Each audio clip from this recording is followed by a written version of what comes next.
రక్షకుడును మన ప్రభునైన యేసుక్రీస్తు నామంలో మీ అందరికీ హృదయపూర్వక వందనములు. ఈరోజు దేవుని వాగ్దానము యాకోబు రాసినటువంటి పత్రిక 4వ అధ్యాయము 8వ వచనము.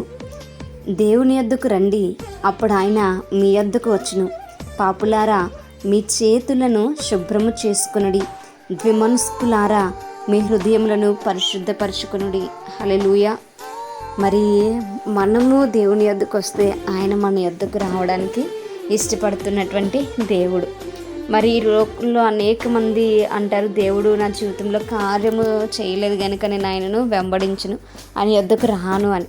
అయితే నీవు దేవుని యొద్దకు రావాల్సింది ఆయన గొప్ప కార్యాలు చేస్తాడని కాదు, నిన్ను బ్రతికి ఉంచాడని, నిన్ను సృజించినటువంటి వాడని మనము గ్రహించి దేవుని యొద్దకు వచ్చేటువంటి వారము ఉండాలి.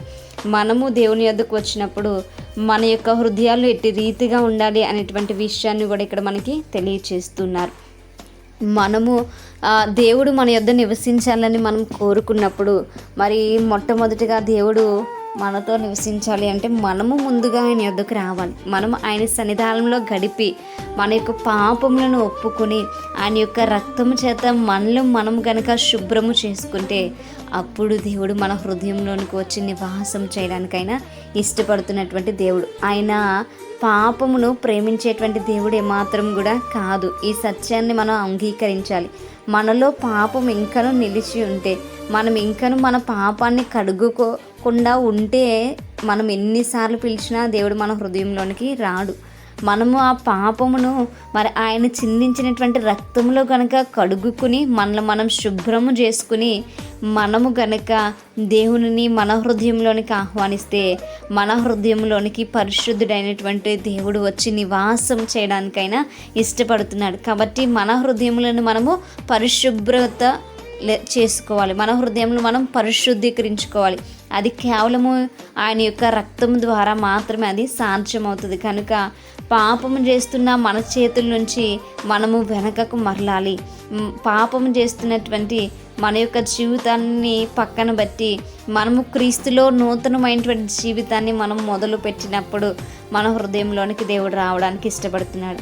మనం ఎప్పుడైతే రక్షింపబడతామో పరిశుద్ధాత్మ దేవుడు మనకు వరముగా అనుగ్రహించబడ్డాడు అనేటువంటి సత్యాన్ని మనం జ్ఞాపకం చేసుకుని మనం అట్టి రీతిగా జీవించేటువంటి వారముగా ఉందాం. మనము పాపులము అనేటువంటి విషయాన్ని జ్ఞాపకం చేసుకుంటూ దేవుని యొద్దకు వచ్చి ఆ పాపాన్ని విడిచిపెట్టి ఆయన యొక్క పరిశుద్ధను ధరించుకునేటువంటి వారము ఉందాం. అప్పుడు ఆయన మన ఎదుట లేదంటే మన హృదయాల్లో ఆయన మరి నివాసం చేసేటువంటి దేవుడు. మరి ద్విమనస్కును మనలోంచి తొలగించేటువంటి వారముగా ఉందాం. ఎందుకు అనంటే ద్విమనస్కు దేవునికి అసహ్యమైనటువంటిది. మరి రెండు మనసులు లేదా ద్వంద్వ వైఖరిని మనం కలిగి ఉండకూడదు. అటు లోకాన్ని ప్రేమించి ఇటు దేవుణ్ణి ప్రేమించేటువంటి వారముగా మనం ఉండకూడదు. మనము మొదటి స్థానాన్ని ఎప్పుడు కూడా దేవునికి ఇచ్చేటువంటి వారము ఉండాలి.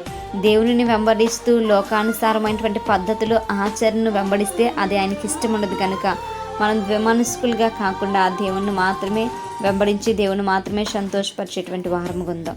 మన హృదయాలను మనం శుభ్రం పరుచుకుంటూ ఆయన మన జీవితాల్లో ఆహ్వానించుదాం. అటువంటి కృప దేవుడు మనందరికీ కూడా దయచేయునుగాక. మనం ప్రార్థించుకుందాం. పరిశుద్ధుడా, మహాగణుడా, మీకు వందనాలు. ప్రేమాస్వరూపి మీకు స్తోత్రాలు. నిజమే ప్రభా, అయా ద్విమనస్కు నీకు అసహ్యము ప్రభా. మేము అయా లోకానికి అయా తండ్రి సిరికిని మీకును దాసులుగా ఉండి నేరం కనుక అయా మీకు మాత్రమే దాసులుగా ఉండగల ధన్యత మా అందరికీ దయచేయండి ప్రభా. మాలో ఉన్నటువంటి పాప స్వభావాన్ని నైనా మేము తొలగించుకుంటూ మీ రక్తంలో కడగబడి అయా మా హృదయంలో మీకు నాయన స్థానం ఇచ్చేటువంటి బిడ్డలుగా మేము ఉన్నట్టుకుని మాకు నేర్పించమని అయితే మా హృదయాలను నాయన పరిశుద్ధీకరించుకుంటూ అయితే మీ యొక్క నాయన అయితే నామాన్ని హెచ్చించేటువంటి బిడ్డలుగా నూతన జీవితాన్ని మీలో జీవించుటకును మా అందరికీ సహాయం దయచేయమని ప్రార్థన దయచేసి మీ పాదసాన్ని చేర్చుకోమని యేసయ్య అతి పరిశుద్ధ నామంలో అతి మిక్కిలి వినయముగా బ్రతిమలాడి వేడుకుని పొంది ఉంచిన మా ప్రిపర్లకు మా కన్న తండ్రి. Praise the lord everyone. May God bless you all.